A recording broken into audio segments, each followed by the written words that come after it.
Good evening everyone. Welcome back to my channel M K maths classes. जैसे कि आज हम बच्चों को नेचर ऑफ रूट्स सिखाएंगे। ये चैप्टर नंबर हमारा 4 ही है। अभी चैप्टर नंबर 4 ही चल रहा है। तो ये चैप्टर हमारा जो है बोर्ड एग्जाम के लिए बहुत ही महत्वपूर्ण चैप्टर है। कम से कम इस चैप्टर के अंदर से 4 मार्क्स का तो आता ही आता है क्वेश्चन। बोर्ड एग्जाम के लिए ये चैप्टर इम्पोर्टेंट है और ये कहीं पर भी यूज हो सकता है। जो चीज़ हम एक बार पढ़ते हैं वही चीज़ बच्चों के लिए कहीं ना कहीं काम जरूर आती है। तो इसलिए इस चैप्टर को आप ध्यान से देखें और जो चीज़ आप बेसिक कंसेप्ट आप सीख लोगे तो आपको प्रॉब्लम नहीं होगी।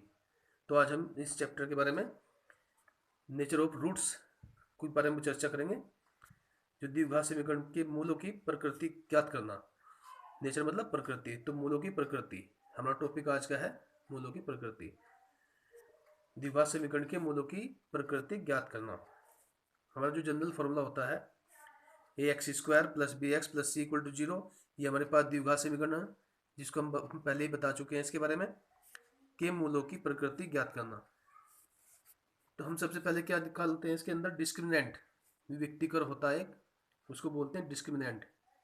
जो सीबीएसई बोर्ड के स्टूडेंट्स हैं वो इसको डिस्क्रिमिनेंट समझें और जो हिंदी मीडियम के स्टूडेंट हैं वो उसको बोलते हैं विविक्तिकर। तो विविक्तिकर हमारा जो होता है उसको हम डी से डिनोट करते हैं। D equal to b square minus 4ac।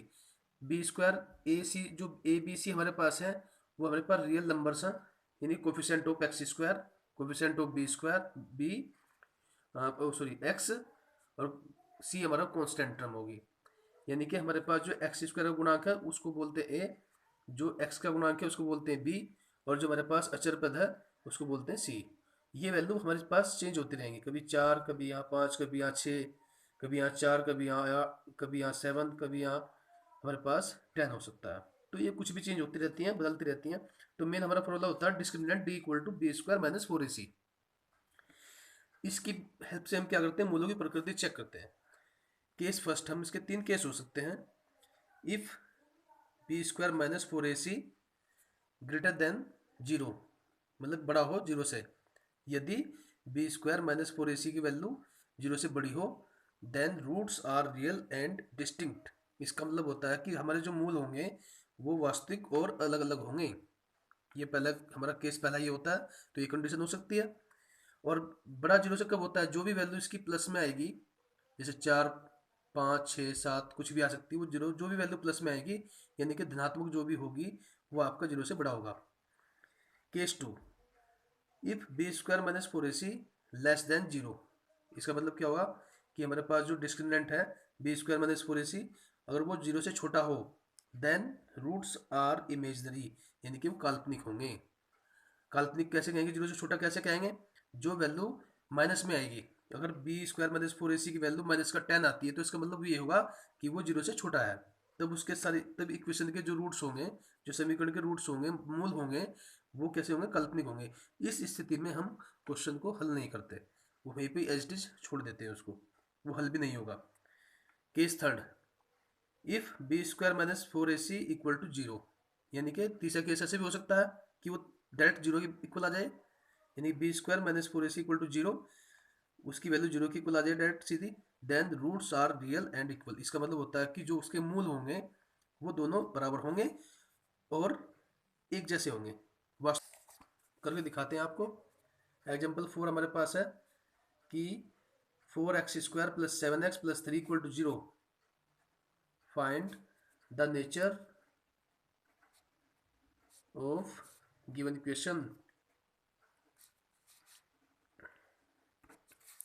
तो पहला लेके चलते हैं हम, 4x square plus 7x plus 3 equal to 0। अब इसकी कंपेयरिंग हम जो करेंगे, यानी कि दिए गए जो समीकरण है हमारे पास की तुलना, तुलना कहते हैं, कंपेयरिंग कहते हैं सर। तुलना a x square plus b x plus c equal to 0 से करेंगे। से करने पर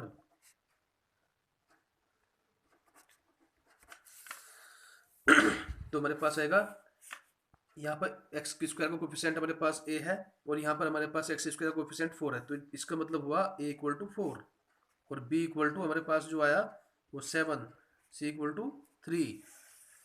अब हम क्या निकालना है, इसका डी निकालते हैं। डी मतलब बी स्क्वायर माइनस 4ac, वो चेक करते हैं।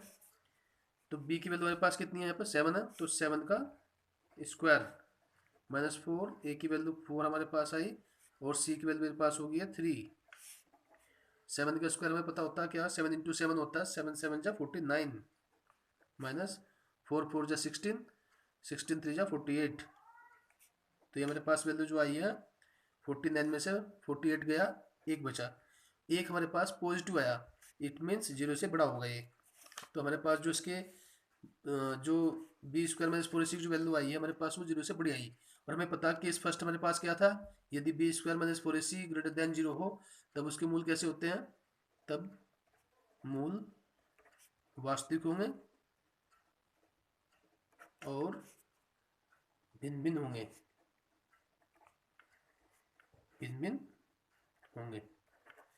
जैसे हो गया। अब हम केस लेके चलते हैं, सेकंड दूसरा क्वेश्चन लेके चलते हैं। हमारा दूसरा क्वेश्चन है x square plus x minus 2 equal to 0। तो यहाँ पर हमारे पास क्या है, ए इक्वल टू 1 है, b equal to 1, c equal to -2। अब हम चेक करेंगे D equal to b square minus 4ac, यानी कि बी की वैल्यू 1, इसका स्क्वायर -4, ए की वैल्यू 1 और सी की वैल्यू -2। ऐसे रखेंगे, 1 का स्क्वायर बनाया, -4 1 जा 4, 4 1 जा 4, 4 2 जा 8 और ये माइनस माइनस क्या होगा हमारे पास, प्लस हो गया, ये भी 8 हो गया हमारे पास। 8 प्लस 1 कितना हुआ हमारे पास, हुआ 9। तो ये 9 क्या है, ये भी जीरो से बड़ा है, तो इसके मूल कैसे होंगे, मूल वास्तविक और भिन्न भिन्न होंगे, भिन्न भिन्न होंगे। क्वेश्चन नंबर 3 हमारे पास क्या है, ये है x square plus 6x plus 9 equal to 0। यहाँ पर हमारे पास ए की वैल्यू क्या, 1, बी की वैल्यू 6, सी की वैल्यू 9 इक्वल टू 0। हम इन सब समीकरणों की जो तुलना करेंगे बार बार a x square plus b x plus c से करेंगे, तो वहाँ से हमारे पास ए बी सी निकल जाएंगे और उसी की हेल्प से फिर हम डी निकाल देंगे। डी मतलब डिस्क्रिमिनेंट, विविक्तिकर, और डी की वैल्यू होती है b square minus 4ac। B की वैल्यू मेरे पास कितनी है यहाँ पर, 6 का स्क्वायर -4 और ए की वैल्यू मेरे पास 1 और सी की वैल्यू मेरे पास 9। 6 का स्क्वायर होता है 36, 6 गुना 6 होता है हमारे पास 36 माइनस 4 कम 4 4 नम 36, यानी कि 4 1 जा 4, 4 9 जा 36, दोनों कट जाएंगे, हमारे पास आंसर कितना आया, 0। अभी हम लिखेंगे डी इक्वल टू कितना आया, D equal to b square minus 4ac और बराबर हो गया 0। और तब क्या होता है, तब हमारे पास जो रूट्स होते हैं यानी कि आर रियल एंड इक्वल ऐसे होते हैं। एक पार्ट हमारा हो रहा गया, उसको लेके चलते हैं अभी क्वेश्चन को।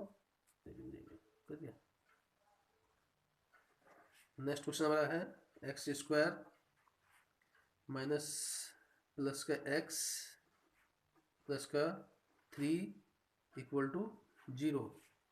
अब यहाँ पर हमारे पास ए की वैल्यू 1, बी की वैल्यू 1 और सी की वैल्यू प्लस का 3, तो डी निकालेंगे b square minus 4ac, b की वैल्यू हमारे पास हमारे पास 1 का स्क्वायर माइनस 4, ए की वैल्यू हमारे पास कितनी होगी 1 और सी की वैल्यू 3, 1 का स्क्वायर 1 माइनस 4 3 जा 12, क्योंकि 4 1 जा 4, 4 4 3 जा 12। अब मेरे पास वैल्यू माइनस की जो है वो माइनस का 12 है, प्लस का 1 है, तो माइनस के मेरे पास बचेंगे 11।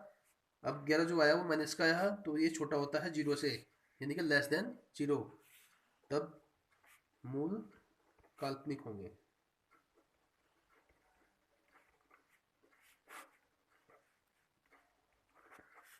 इस प्रकार से हम द्विघात समीकरणों के मूलों की प्रकृति ज्ञात कर सकते हैं। कभी भी क्वेश्चन आता है बोर्ड एग्जाम में, आ सकता है ऑब्जेक्टिव में भी आ सकता है 1 नंबर का, कि कोई भी समीकरण आपके पास दे दी और कह देगा इसकी समीकरण के मूलों की प्रकृति ज्ञात कीजिए, या find the nature of given quadratic equation without solving, ऐसे भी पूछ सकता है वो। तो इस प्रकार आपको धीरे धीरे चैप्टर हम कंप्लीट कराएंगे। जितने भी बोर्ड वाले स्टूडेंट्स हैं वो कृपया इसको ध्यान से देखें और समझें और बार बार प्रैक्टिस करें। इसी बेस, इनके बेस पर जो भी क्वेश्चन होंगे आप कर सकते हैं। जो भी कोई दिक्कत आती है आप मेरे डिस्क्रिप्शन बॉक्स में जाकर मुझे सूचित कर सकते हैं, तो आपकी समस्या का समाधान हो जाएगा। इस प्रकार से आप हमारे चैनल पर लाइक और सब्सक्राइब करते रहें और अपने दोस्तों को भी कराएं। धन्यवाद।